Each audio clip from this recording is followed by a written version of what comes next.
Now the next topic is volume of a cuboid. अब इस chapter के अंदर हम सॉलिड ऑब्जेक्ट्स की स्टडी कर रहे हैं. So solid objects they occupy space. So the measure of this occupied space, ये कितना space occupied है, the measure of this occupied space is called the volume of the object. उस object ने जितना स्पेस ऑक्यूपाई किया उसको हम कहते हैं वॉल्यूम.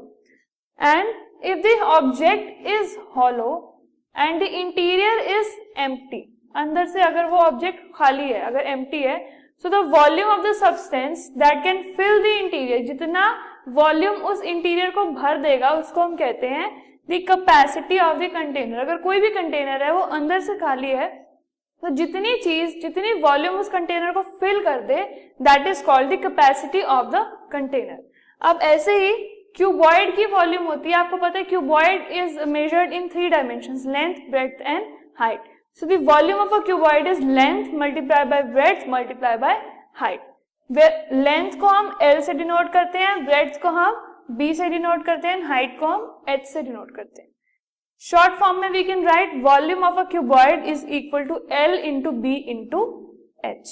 अब ऐसे ही आपको पता है जो क्यूब होता है वो क्यूबॉइड का ही एक वर्जन होता है. अगर क्यूबॉइड की सारी एजेस इक्वल हो जाएं तो वो एक क्यूब कहलाएगा. So volume of a cube is equal to edge into edge into edge. 3 times अगर हम उसकी एज को मल्टीप्लाई करें, एज तो सेम ही होती है क्यूब के अंदर, सो दैट इज अगर एक एज अगर a है तो the volume of cube will be equal to a cube, where A is the edge of the cube.